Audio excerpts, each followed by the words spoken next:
Hey folks, welcome back to Dark Souls 2, Scholar of the First Sin.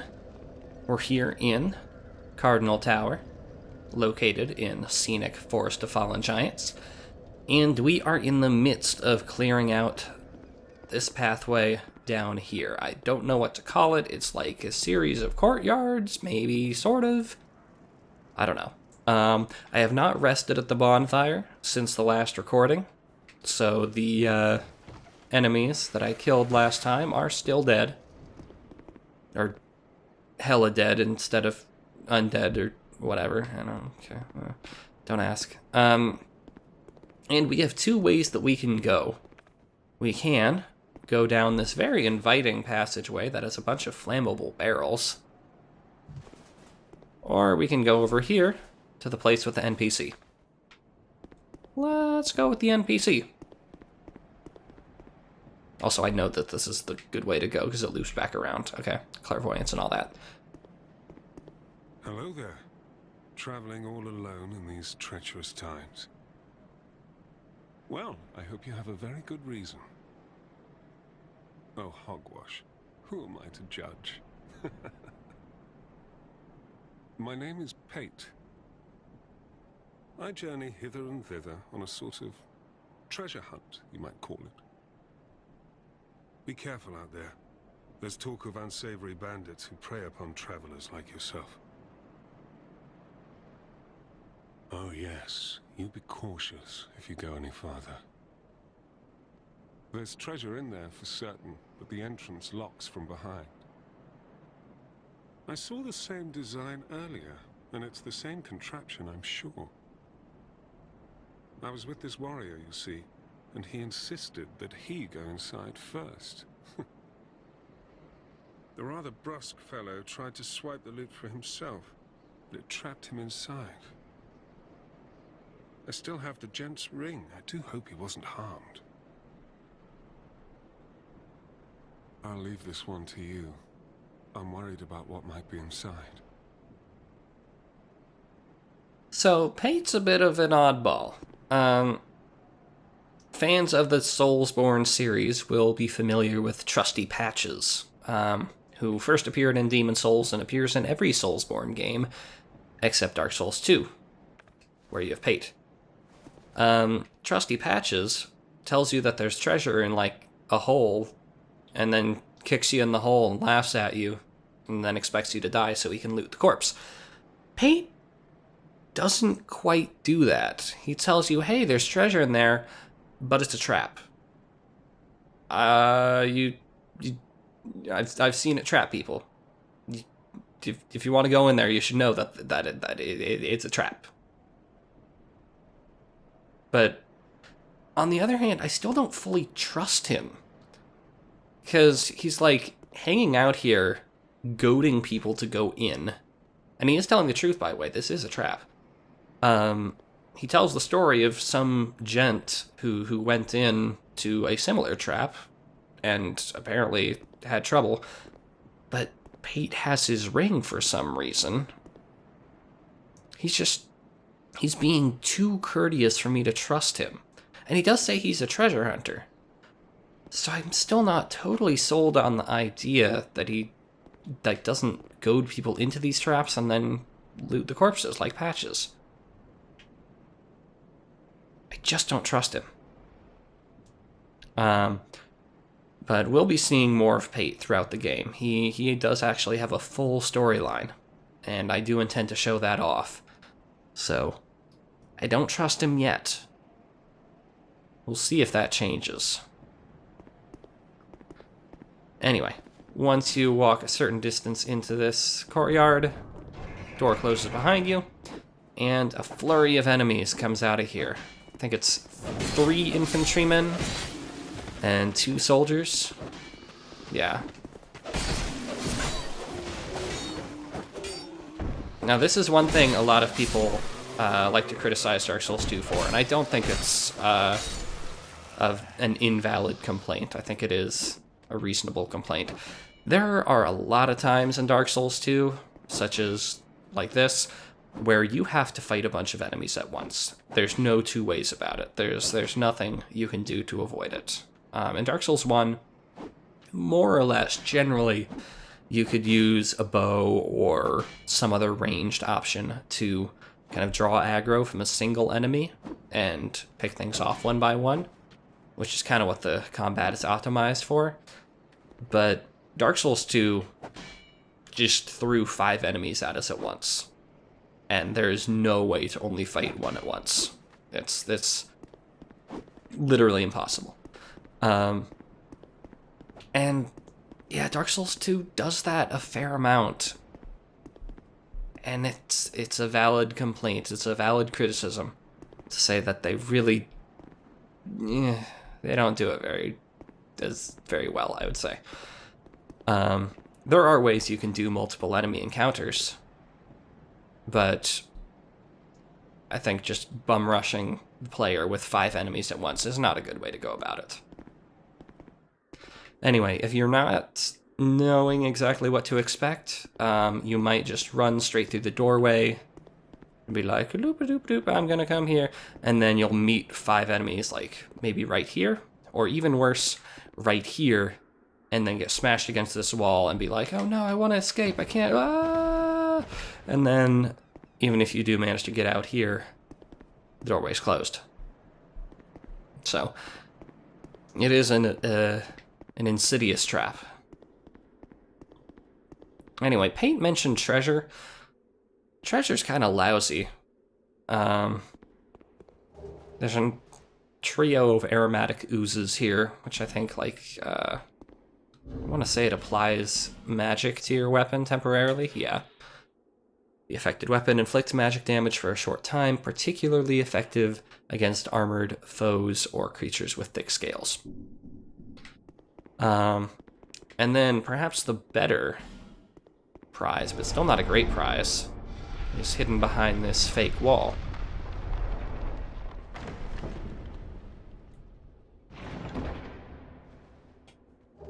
A sorcerer's staff and an amber herb. So they're really trying to equip you with some magic options. Where's the staff? Oh, staff is over here. There's no lore in that description. So they're providing options if you started with physical weapons and want to try out magic. They are giving you a staff. They're giving you magic to rub on your weapon. They're giving you options. Anyway, luring what out? I don't know. It's a lot of birds. Anyway, we've already made a complete loop.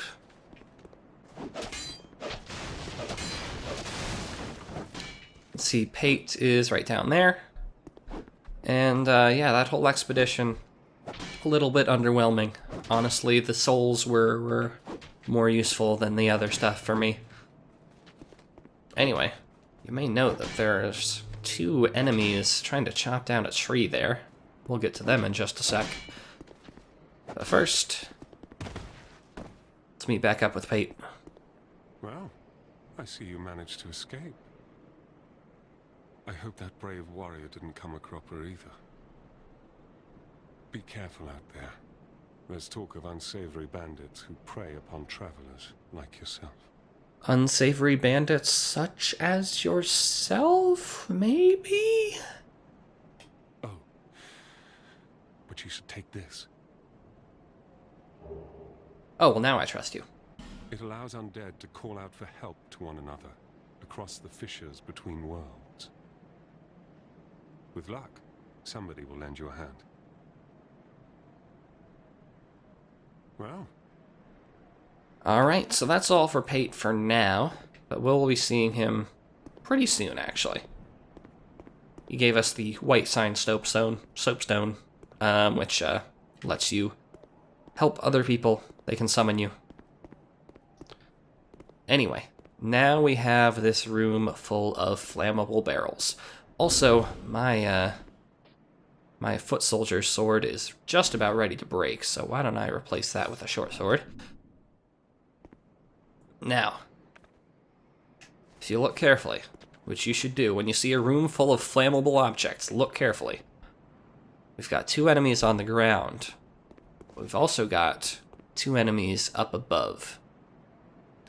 And if you see enemies up above and barrels down below that can catch on fire, you might have a good idea of what to expect. Hey, you missed, pal.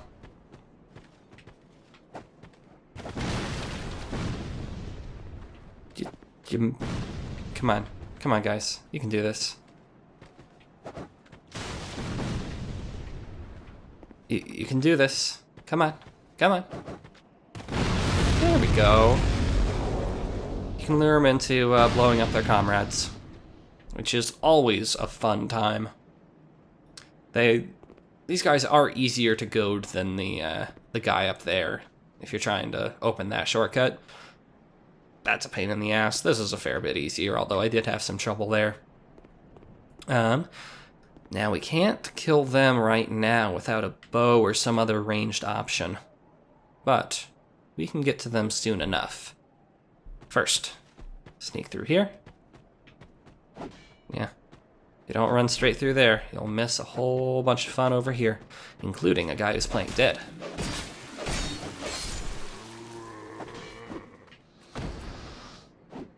And those 2 fellows chopping down the tree. I'll get to them in a sec. I'm gonna climb up this ladder first and see what wonderful things it has in store. We are on the other side of this gap now. Ain't that nifty?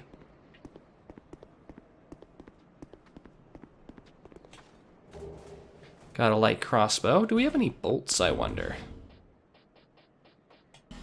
We do have some wood bolts. Let's try out this crossbow. So crossbows, unlike regular bows, you can't zoom in. They're just kind of aimed like that.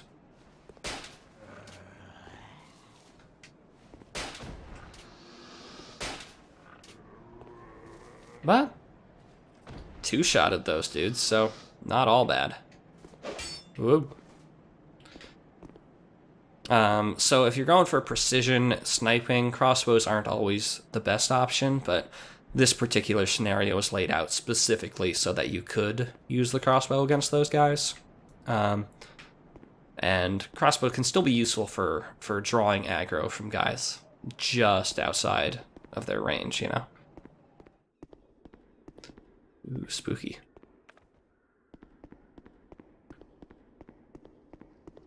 Anything down this way? No hidden walls.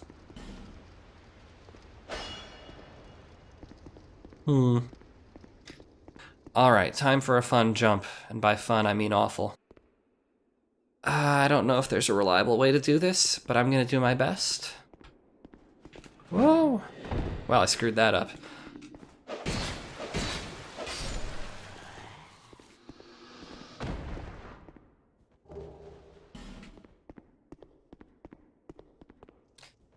So yeah, if you come down here without having sniped these 2, sniped the firebombers, you'll be like, oh, I'm gonna get the drop on these guys. I'm gonna backstab one of them off the edge or something, and then this guy gets you. It's a trick. So here we get a mail breaker and an infantry helm. Let's check those out. Where's the mail breaker? Here we go. Slightly stubby thrusting sword, has a sharp, sturdy blade designed for thrusting. The mail breaker has limited reach, but a powerful critical attack, effective against foes donning thick armor or with naturally hard skin. And you can pierce shields with it even.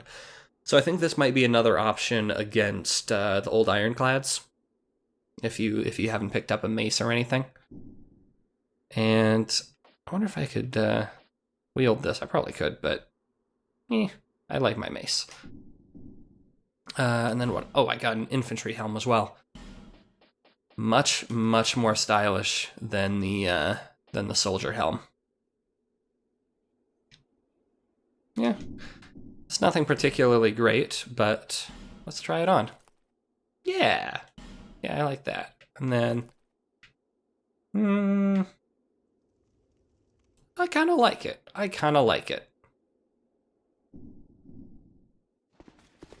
Yeah, I'm not totally sold on the top quite yet, but I didn't want to go through like a ton of the game with no shirt.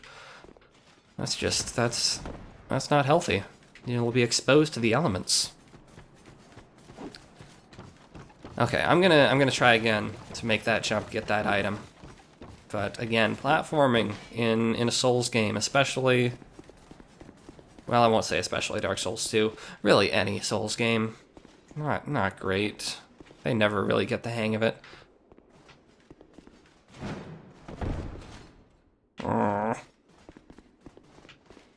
I'm gonna try one more time.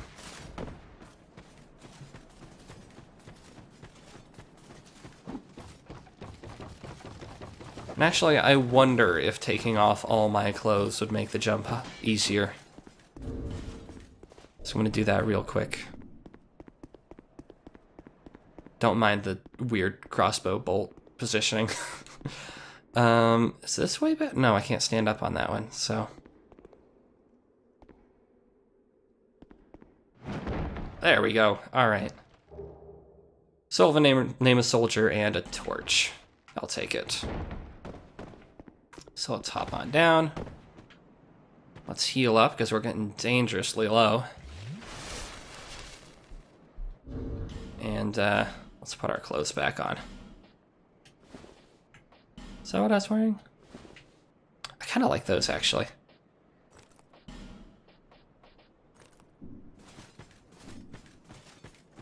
There we go. Yeah, the hat looks kind of dorky, but I think it's adorkable, okay? Anyway, these two have been threatening the environment long enough. Let's backstab one of them. I said let's backstab one of them.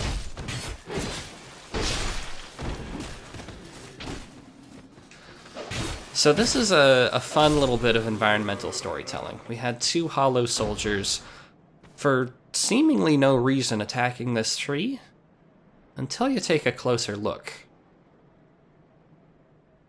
Don't know what that means. So this tree, it's not just a tree.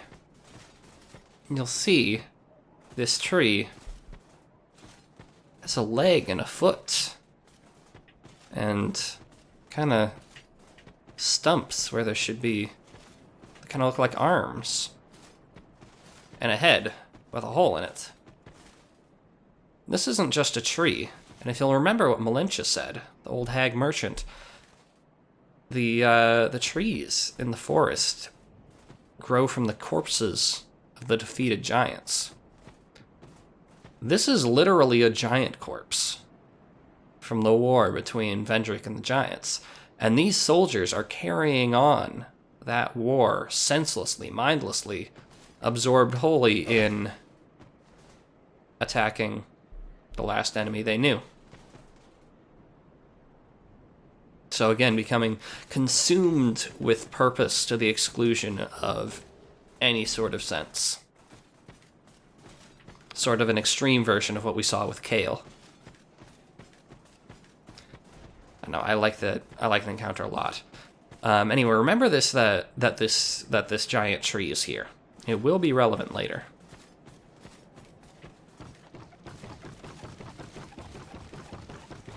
Wait, why am I going this way? I don't need to go this way. We have clear out everything I wanted to clear out before going through here, which leads us to one of the biggest. Wow, that was a big lighting change. Do you see that? Yeah. You can see there's some definite warfare going on here. These walls, they're not supposed to be broken. They're not supposed to look like that. And we'll appreciate the view in a little bit. There's a good place to see the view from in just a little bit. But we've got... Ooh, hello. Hey. Where are you running off to? Got a couple soldiers here that I want to take care of one by one as much as possible. Hey! Alright. So yeah, be careful of that third stab that they do. It goes a lot farther than you might expect.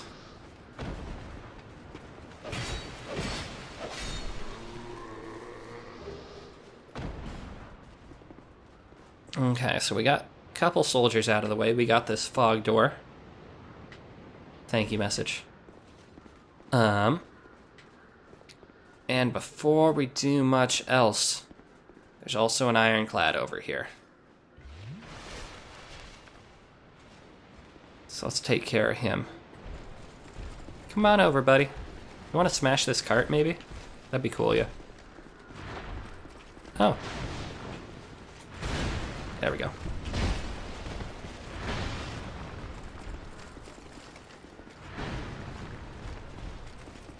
So one thing I'm having a little bit of trouble with is telling exactly how many times they're going to swing. That one's pretty obvious, though. So as far as I can tell, the animations look pretty similar for one swing versus 2 versus 3. Another amber herb, again if you're a spellcaster. Alright, so the big cool set piece here. Probably not going to need that crossbow. Going to get rid of that. So yeah, there's a giant frickin' sword here, stabbed into the wall. It's pretty metal. And you see there is an item that actually becomes harder to see when I put on the binoculars because of the weird lighting. This is a trap. Death ahead.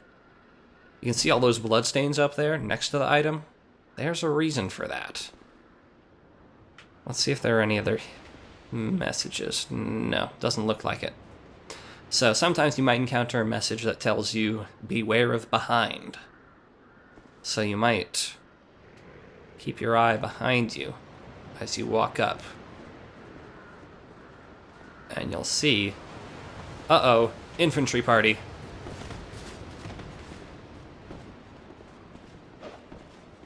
Come on, buddy.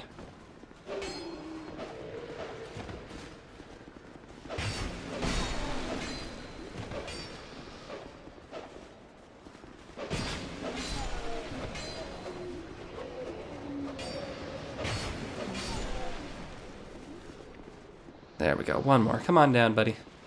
So yeah, if you're not careful, and first time through, you probably won't be.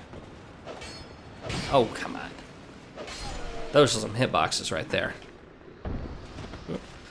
So what happens to most people, and clearly happened to a lot of people, based on the bloodstains up there, is that you see an item, and you're like, oh boy, an item, I'm gonna go run and get it. Yeah! And then you grab the item, and it's a halberd and a soul of a nameless soldier, and then you turn around, and uh-oh, there are 4 infantrymen on this narrow passageway, and you can't go to the side because you will die. And then you die. Good frickin' luck getting out of that encounter. It's a devious trap. But we were smart. We saw it coming. Now, let's take a look at this environment. So we've already seen, we've got this huge kind of severed hand holding a huge sword plunged into the side of the castle. And if you look around, we have huge statues. Got one missing a hand over there. That one has a hand. That one's holding a soldier, but it's missing its head. Whoa. Thought I had binoculars out. This one's missing its head. This one is missing its hand. This is probably the hand. How it got over here and plunged into the side of the wall, I'm not entirely sure. But it looks cool as hell. Clearly, whatever warfare was going on here was freaking intense. It destroyed giant statues like this, busted up the wall. They probably had, like, I don't know, maybe they were lobbing bombs from the seashore here. Who would say? But the set piece of these destroyed statues it makes the English nerd in me remember one of my favorite poems, Ozymandias, which is, I'll paraphrase, giant stone statue in the desert saying, haha, look at me, look upon my works and despair because I'm so great. And it's just surrounded by nothingness, and nobody remembers anything about them.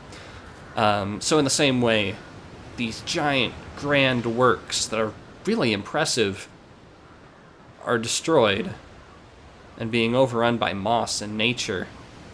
And eventually, and they're right by the ocean, they're going to be worn down by simple erosion. All the greatness that humanity creates is temporary. All this is going to be destroyed, whether by the hands of a giant or by the hands of nature. I love this set piece. It's so cool. So cool. Anywho, that about wraps up. We got, ooh, gosh, look at how destroyed that is. We got a fog door over here, and you are going to remember the room it brings us to. See that down there? It's a little more familiar on the other side. That's where the fire salamanders hang out. And that is the one-way door that we couldn't open before. Before we go over there, however, there's an enemy over there. And I believe, if I'm not mistaken, I think there's a crystal lizard over here. No. It might have already disappeared, or I might be misremembering. I'm not sure. But there is an item. A large leather shield and a life gem. Check out the large leather shield once I've defeated this guy.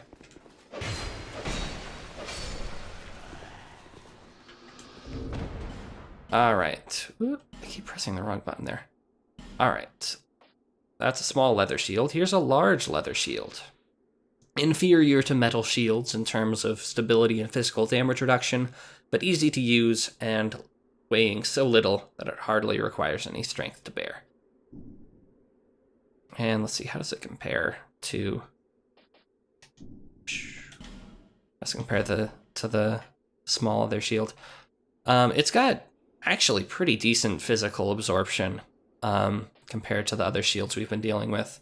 Even better than the blue wooden shield, which I don't remember picking up. It's legit the same description even. Whatever. But yeah, they're giving you an assortment of shields, none of which is perfect, but pretty good. We've got this item here, fire arrows, and let's open up the way back to the Cardinal Tower. And let's kill you real quick. Hey, hey! That wasn't supposed to be dangerous, don't do that.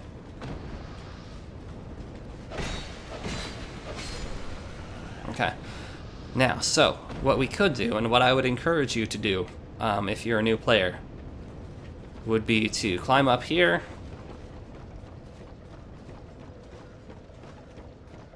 rest at the bonfire, maybe go to Majula, level up, spend those 3,400 souls that you have. But I'm not going to do that because I'm a rebel. I'm going to take this elevator down to the boss.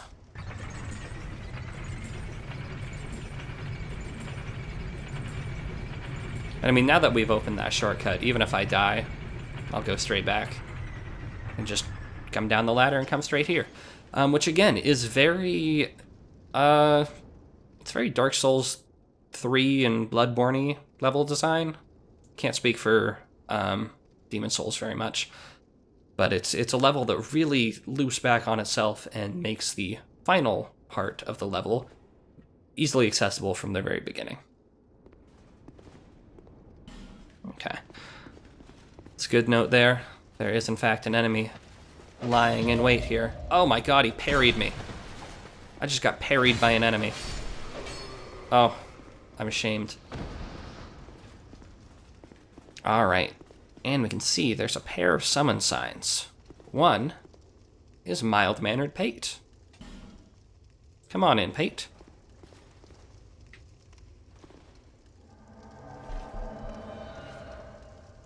So he's one of the NPCs that we can invite.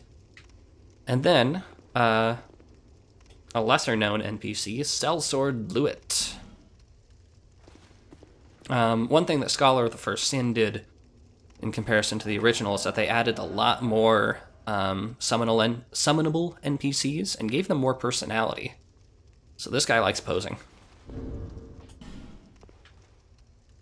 And also, his weapons are 2 shields. It's amazing. He's so cool. So this happy band of 3 is going to walk in and face the first real boss of Dark Souls 2.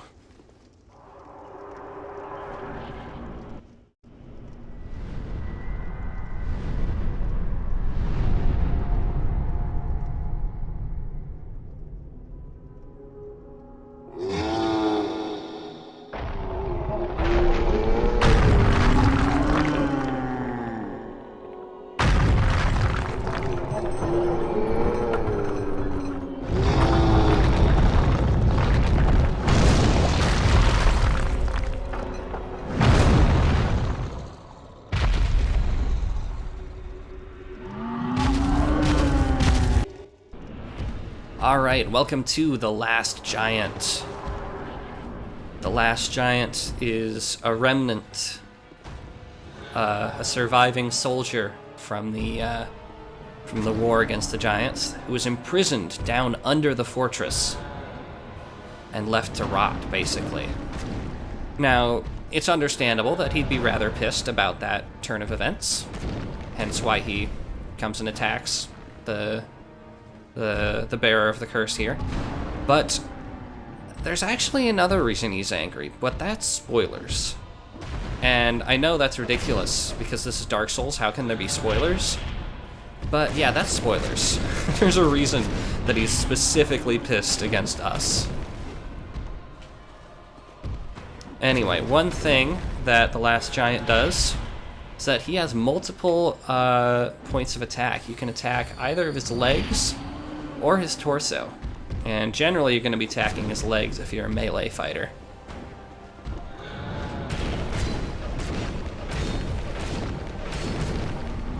But be careful, he can stomp you. If you're a ranged fighter, like a mage or an archer, you might attack his torso instead. Generally, I do like to get close. Most of his attacks are kind of sweeps with his arm. But then, midway through the fight, he rips off his frickin' arm and starts using it as a weapon, which is metal as hell. So cool. And it goes to show how frickin' pissed he is that he's willing to rip off his own arm just to attack you.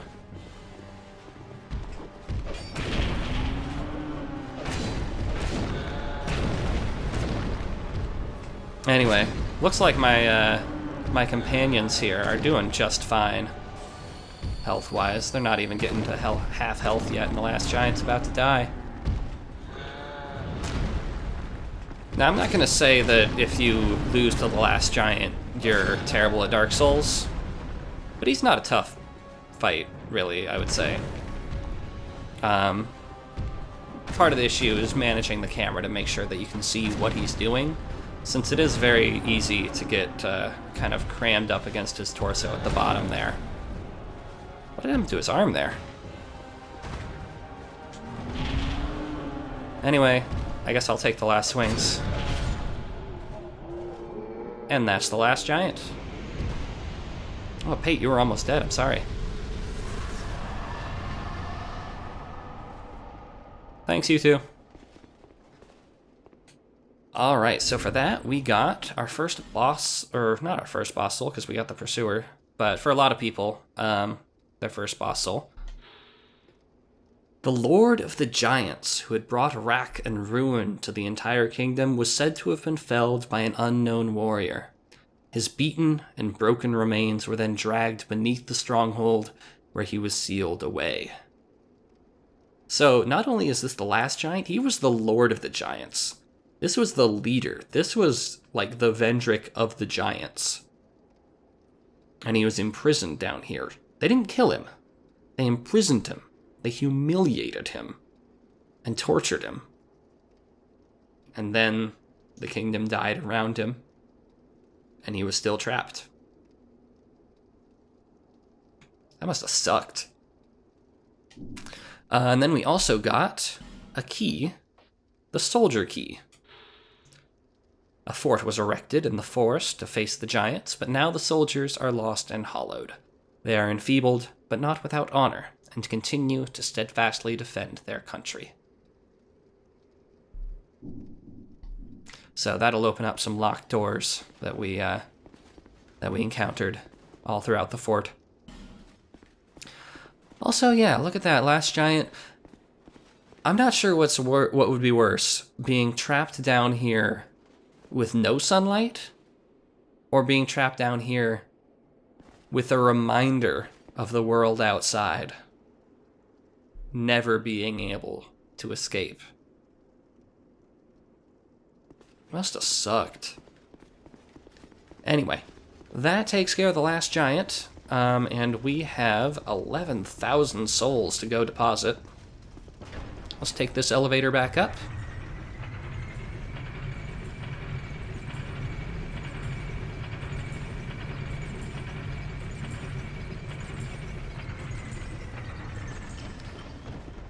And make our way to the bonfire and Majula.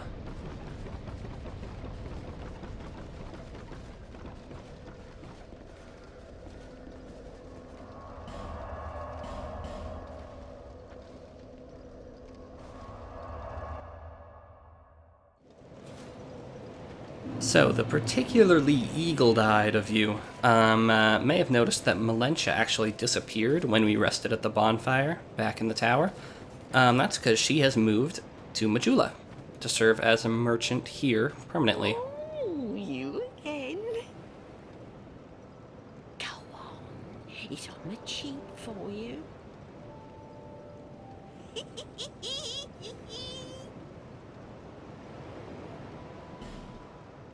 So, I don't know if her stock is expanded. It might have a little bit. I think maybe now life gems are unlimited.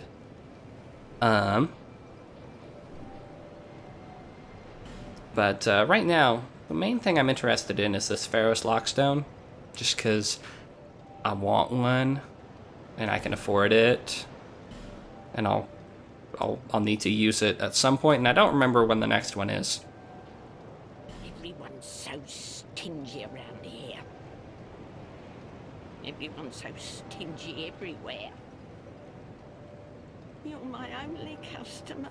Don't make me beg. Now buy something.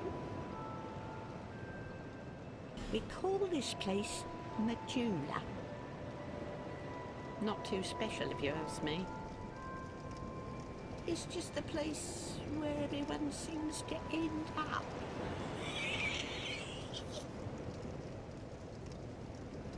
Everyone's so You're my own. Alright.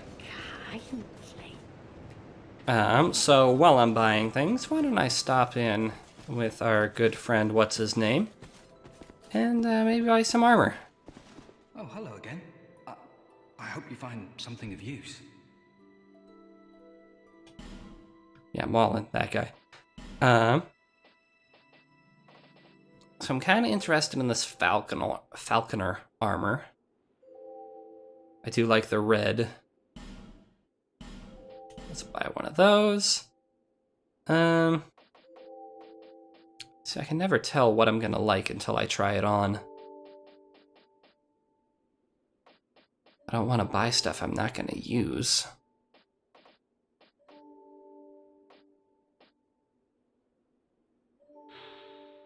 Yeah. Oh yeah, we should read the descriptions here. The falconer armor. It's worn by Volgan falconers. Domestic Volgan soldiers are infamously timid, so it is no wonder that this fierce band of mercenary falconers was hired to compensate.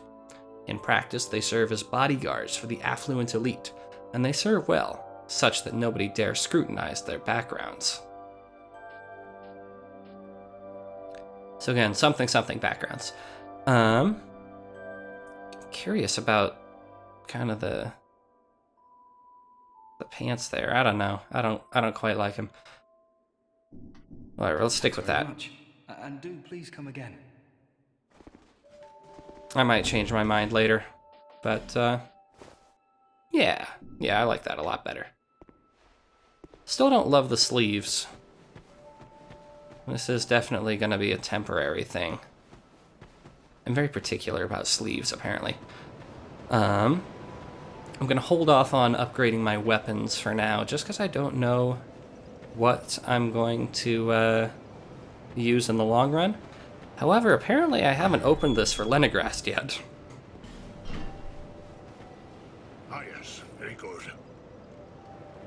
Now I can get to work. But first, let me set up. Come again later. Sorry about that, Lenegrast. I thought I had done that. Anyway, in here is a short bow. And Lenegrast sells arrows, just so you know. So if crossbows aren't your fancy and you're looking for a ranged option, that is a possibility for you. Bearer of the curse. Alright, what can I do level up wise here? Looks like I can get 2. I'm gonna get strength up to 15. Because I think that's enough to one-hand my my Morning Star. Is that right? Yes, it is. Alright. I can now one-hand the Morning Star, which makes me feel very powerful. And then how much do I need for another level up? I'll go buy one more thing from Maulin, I guess. Maybe I'll buy some new pants. Because these are perfectly decent pants, but Well, thank you for coming. let's try these. Thanks very much.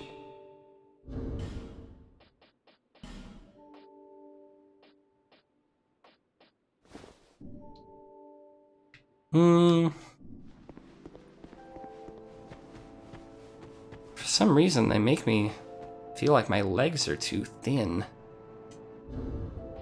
Am I crazy?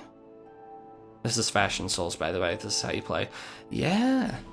Yeah, they have thin calves. That's what's going on. Those are okay. I'd like them to be darker. Yeah, I gotta stick with the Wanderer boots. I love me some meaty calves. But it's not a waste, because you do need to spend money on Maulin in order to progress the storyline, so I'm fine with spending 1,100 souls. Anyway, I know shopping is a very thrilling way to end an episode. But anyway, thank you for watching, and I'll see you next time.